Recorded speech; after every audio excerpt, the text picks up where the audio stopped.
right, a couple of days have passed. I realized it was kind of pointless to be washing the car in the dark because I really couldn't see what I was doing, even though I had a couple of little lights. But since then, I've basically just been trying to clean up the car as much as possible. I took out the seats and vacuumed the whole interior. I still need to clean up the dash a bit. I do want to repaint all this stuff, which I will get to eventually. I removed the passenger side tint because it was bubbling up. The rear hatch tint is pretty much out, but you can still see I have a little bit of adhesive in there that I need to remove. I've been using good old Goo Gone for that. And I guess as a little tip for all of you that might be removing old tint that is bubbled up in your cars, the trick to getting it to come off completely without having to rip it off in little strips, get a little bit of ammonia, a trash bag, cut the ammonia with water, spray wherever the tint is with that ammonia, cover it with the trash bag, and basically what it does is it loosens up the adhesive underneath the tint. This has been sitting for about an hour now, so if I just go ahead and remove it,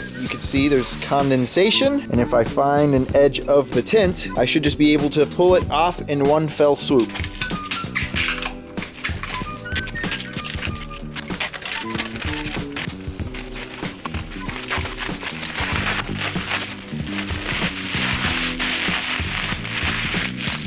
Yeah, this stuff doesn't smell all that great either. The adhesive smells like the interior of a Volkswagen, the glue that's used to hold those things together. Now we'll go ahead and use the trusty old Goo Gone, squirt it all up on the top and let it dribble down. Then we'll use a trusty old razor blade to get the rest of that leftover adhesive off. You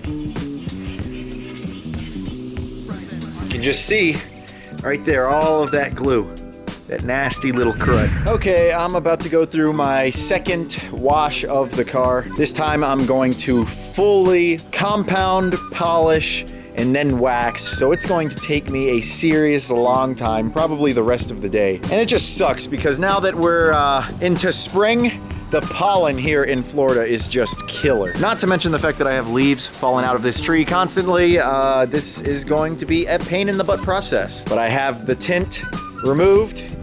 Nice and clean. You can see right through it, but overall she's cleaning up super nice. I'm telling you, a $4,000 HR? Can't beat it. I'll be taking it up to my buddy Andrew Huffman tonight. Actually, I gotta drop the diff and then take it to him. So I'll have a welded diff by tomorrow, and then maybe we can slap some coilovers on this thing and maybe a little bit of a angly kit. You know, nothing too crazy. And like I've said, I just want that OEM drift reliability. So it never seems that the weather wants to cooperate with me, because as soon as I started washing the car, the clouds rolled in, and who knows if it's going to rain. I don't want to waste all the time compounding, polishing, and waxing only to have it rain and ruin all progress that I make. So in an effort to still remain productive, we are going to yank the diff out of this thing. Now, since the car is a base model, it has an open diff, so no LSD here. And from what my friends have told me, it's a pretty simple process to yank out. I've done it plenty of times in the S13, and just by looking at it, I might just have to remove this cat back here in order to get the clearance I need.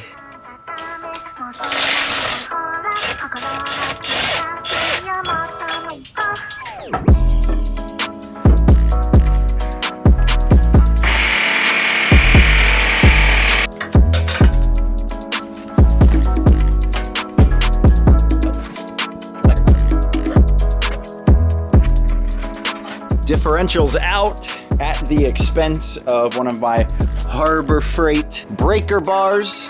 I'll have to go get a new one of those. See, it completely sheared the end of it off. The impact did the majority of the work. That one diff bolt, I had to use another breaker bar that I had to get it loose. And then because I was stupid and didn't really want to have to take out the cat back, took a little bit of finagling to get the diff out. But I have the diff sitting right over here. We need to crack her open and clean her out. So the magnetic drain plug looks like it has quite a bit of sludge built up on it. I'm sure it's okay though.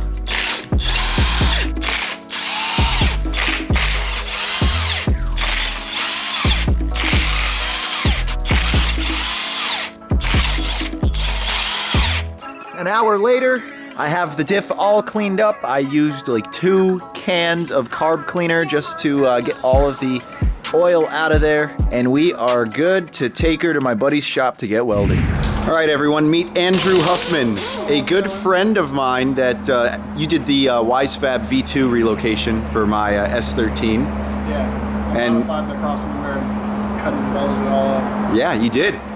I basically take anything that I need fabbed up to Huffman. He lives about maybe 45 minutes away. I can't weld, he can, so he's the man to go to. I can weld a little bit. You can weld a little bit? Just a little. It's not very good. Oh, okay, yeah. Yeah, bull crap. You just fixed your girlfriend's car that was wrecked with a whole new quarter panel. This is Huff's 6.2 liter S14. It had a 5.3 in it. I've drifted with him plenty of times before. You guys just probably don't recognize the car because it's a Kouki front end now. It used to be a Zenki and it was a tealish color.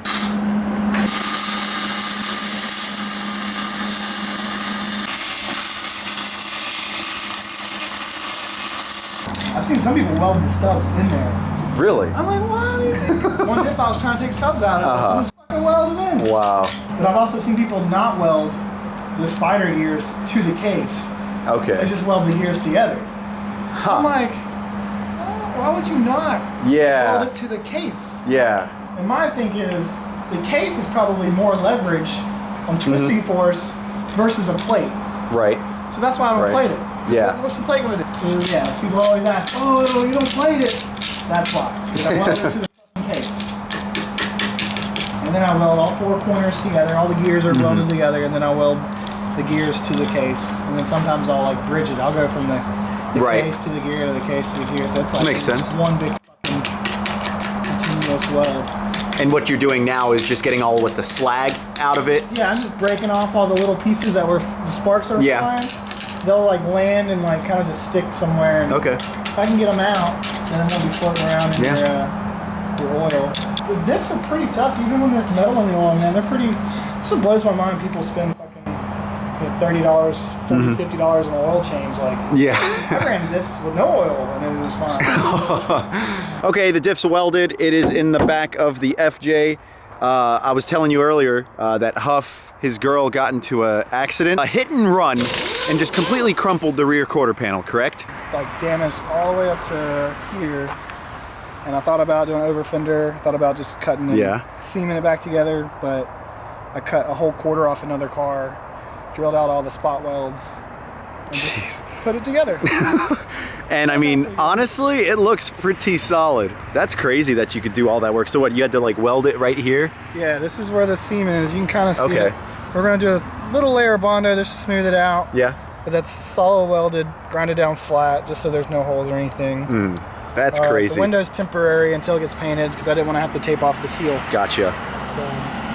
And you've never done any type of work like this before? It was your first time? Yeah, this is my first time. I mean, I've cut up 240s before. Yeah. Never put one back together. So. Well, you salvaged a Kouki, and I'm sure the world loves you for that, as opposed to just sending it off to the scrapyard. Yeah, I mean, the rest of the car is in good shape. I mean, we're going to get it painted next week, so you won't even be able to tell. Nice. Nice. You gotta love a Kouki. Yeah. Gotta love a Kouki, especially with an SR. Original Kouki, original 98 with the S15 SR, 6-speed trans. Nice. I think it made like 260 on Martin's dyno. Nice. And it's a daily.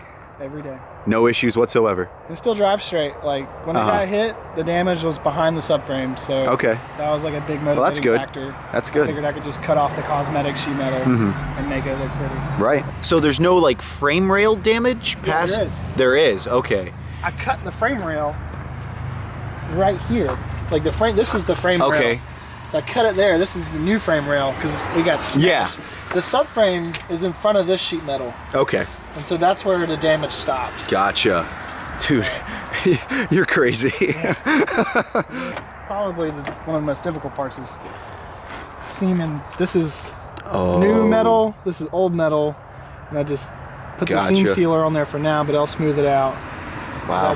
This is all original car, this is new car. And then there's a seam right there that I welded. Jeez.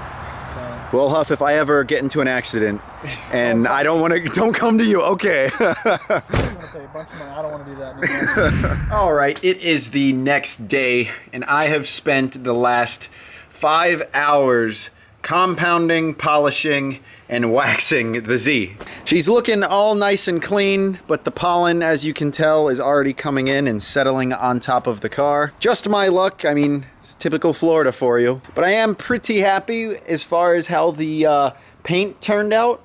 The hood is still a little dingy. You can see there's just some spots where bird crap or tree sap had just eaten through the clear coat. It's just the hood that kind of looks trashy. Everything else, well, and the headlights and tail lights, those are pretty rough, but I'll address those later. But the rest of the car cleaned up pretty nice. And yeah, last night I went ahead and reinstalled the diff cover after taking a little pick to all of the loose weld beads. So yeah, we'll be good to throw the diff back in. Do you guys like my little paint job that I did? I did that because I was bored. I think it looks nice though. I will need to enlist the help of Drift Dad to get this diff in. I don't think I can do it by myself. I'll just pick it up, put it in. It's easy. Oh yeah, totally. You and your little gimpy leg. What? What's wrong with my gimpy leg? Old age is catching up to you, bud, isn't it? What's from? What? Well, that kicking you in the butt when you were little. My knee finally came out. Nah, Drift Dad's just having a little bit of knee pain from old age. It's okay. It happens. Yeah, let's go ahead and get this diff in. Oh crap, hold on. Uh-oh. Diff is mounted in. I still need to tighten it up with the axles attached. A tip for you guys, if you're having a little bit of trouble lining up the two bolt holes on the front of the diff, get the bolt on the rear of the diff in, and if you tighten it slowly, it will bring the diff back into its correct mounting position to make it 10 times easier to get those front bolts mounted in. So thank you, Drift Dad, for your help. Your gimpy self is relieved of duty. Well, just let me know when you need anything. Will do, boss. Boss, yeah, right. Right. Now what I use to fill up diffs and transmissions is this nice little fluid pump that I believe I got from Harbor Freight. Just make sure you have a towel or something, because if you're like me, you're definitely going to spill something. All right, car is on the ground. I am nice and clean. I did manage to squirt diff fluid in my face and hair, so I smell bad. But let's go ahead and take the Z for a little test spin. Now I'm expecting when we turn to hear the notorious chirping of the tires from a welded diff. There we go.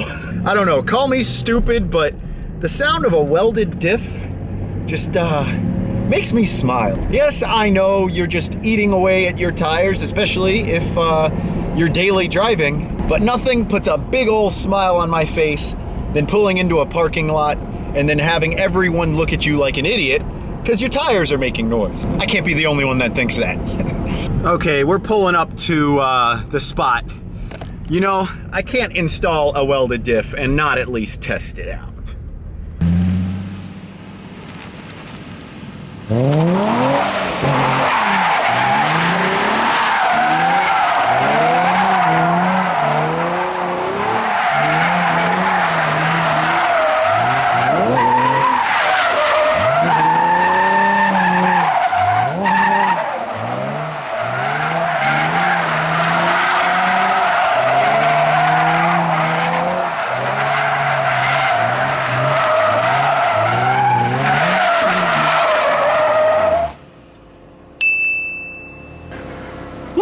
Alright, that's gonna be it for this one. I hope you guys have an awesome day. I'll see you next time.